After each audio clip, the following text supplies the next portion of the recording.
tayo ng free collagen. Sobrang mura. Effective na, masarap pa. Hello, hello.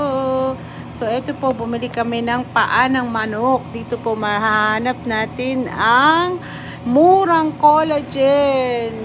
Okay lang po yan. Hindi na po natin kailangan bumili ng mahal na collagen pamplastar sa ating mga muka. Dito lang po, may ulam ka na. Hi, may collagen ka pa para pampabata. Ayan. So, adobong paa ng manok. Sobrang sarap, sobrang mura, at meron ka pang free na collagen. Ano pang iniintay nyo? Magluto na rin kayo. Sarap nito. Sisiguruhin nyo lang malambot, pati buto. Bye, bye, bye po. Love you.